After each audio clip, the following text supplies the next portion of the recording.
Hello mga kachawis. Andito tayo ngayon sa Taoist Temple ng Cebu.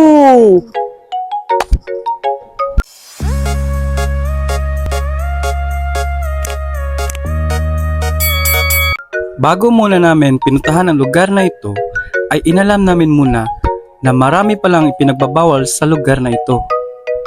At dito, isa na yung magpapalipad tayo ng drone, kaya hindi muna tayo magka-cover sa ere.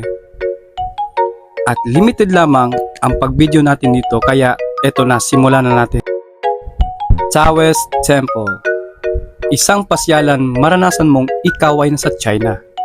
Ang temple ng Taoist ay matatagpuan sa Beverly Hills Subdivision, Lahog, Cebu, na itinayo ng komunidad ng mga Tsino sa lungsod noong 1972. Ang templo ay humigit kumulang na 300 metro itaas ang taas ng dagat at may mga magagandang tanawin na kapalibot sa lugar na ito.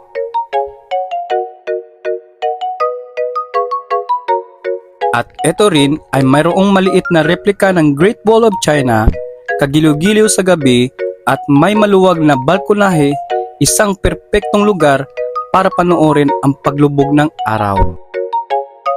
Ang Taoist Temple ay isang dambana para sa mga nagpractice ng Taoism.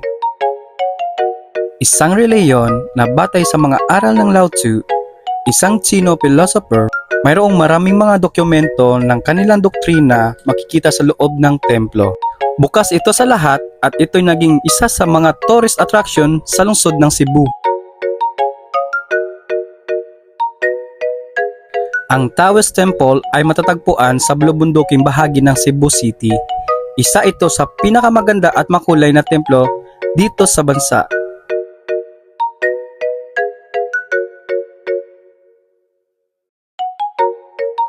Upang marating ang magandang bahagi ay kailangan mong akyatin ang 81 hagdanan at habang ikaw ay umaakyat ay madadaanan mo ang nagagandahan at namumulaklak na halaman. At dito sa pangatlong palapag ay mapapansin kaagad natin na merong maliit na pool at may nakatayong fountain at dito meron din palang totoong turtle. At syempre mga kachawiks, ito na yung kanilang templo na kung saan ang mga worshippers o non-worshippers ay dito magdadasal o magwi-wish at pwede mo rin isumbong ang mga gusto mo sa buhay o mga problema. At dito rin sa pangatlong palapag ay dandahan rin natin makikita ang overview ng Cebu.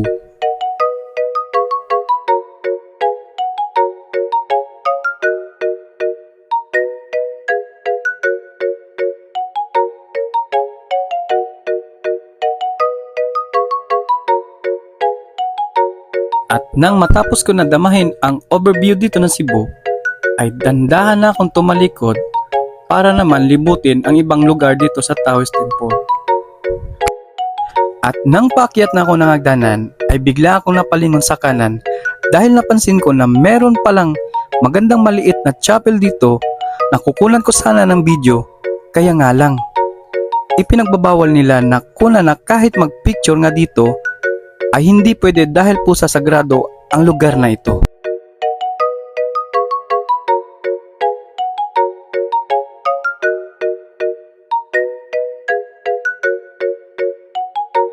At mapapansin din natin mga kachawiks na meron ding maliit na balkonahe dito na pwede nyong mapag-relaxan kapag pumunta kayo dito kasama ang mga barkada nyo o kaya mga mahal sa buhay.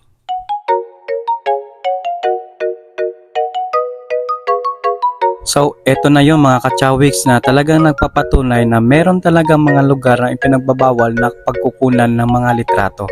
At ang pwede lang sa lugar na yan ay ang maaari kang magdasal at humiling. Tingnan nyo to mga kachawiks, talagang may nagbabantay sa bawat sulok ng kapilya para iwas lusot sa pagkuha ng litrato sa rebulto. Kaya dito lang tayo sa lugar na hindi pinagbabawal na kukunan ng litrato para iwas tayo mapagalitan.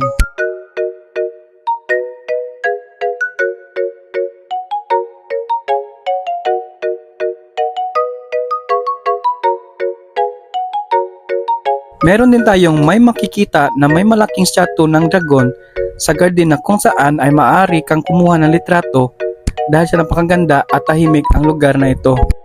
Tingnan nyo naman ang forma ng daanan dito mga kachawiks, talagang kahawig na kahawig ito sa sinasabing Great Wall of China.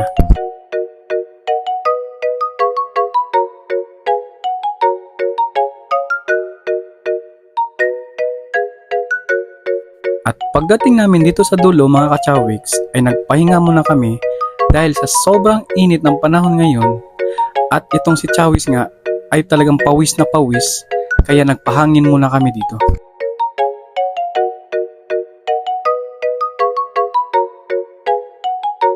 At di rin nagtagal, dandahan na kaming umalis para umakyat na naman pataas dahil meron pa mga sorpresang makikita natin pagdating natin doon.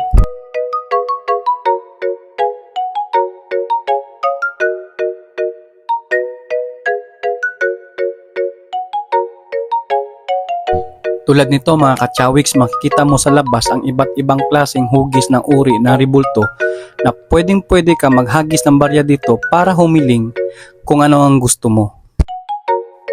Tingnan nyo naman mga kachawiks, dahil sa dami ng pumupunta dito para maghagis ng barya at magwi-wish, ay nakatambak na po ang mga barya dito.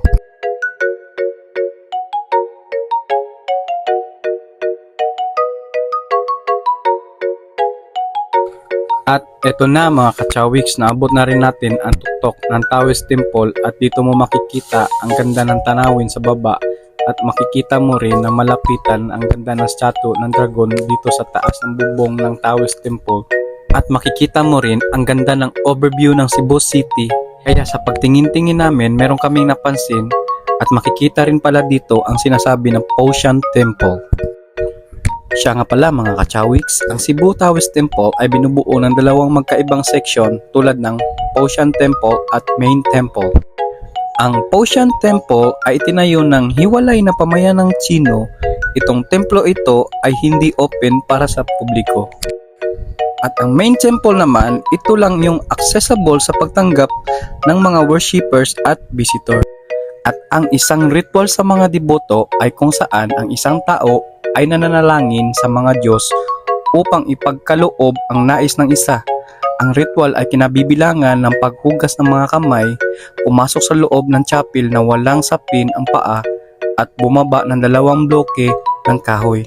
Pagkatapos ay maaring gumawa ng isang wish kung hindi pa ang oras para sa isang nais na ipagkaloob at ang isa ay kailangan pumunta sa templo sa ibang pagkakataon. Ang isa pang ritual na ginawa ng mga devotees na ginawa sa araw ng Miyerkules at Linggo ay ang pag-akyat sa 81 na hagdan na kumakatawan sa 81 na kabanata ng mga kasulatan ng Taoism. Sa mga light joysticks at ang kanilang kapalaran ay binaba ng mga monghe.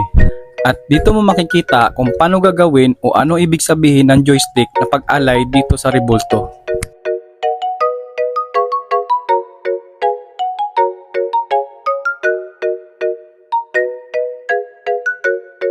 Makikita rin natin dito ang sagradong kampana na nakasabit. At eto na po yung panghuli na napuntahan namin dito sa loob ng Taoist Temple. Ang Maala Basketball Gym ang laki na espasyo at meron ka ding makikitang iba't ibang klaseng sagrado ng mga litrato at mga kuha sa labas at taas ng Taoist Temple.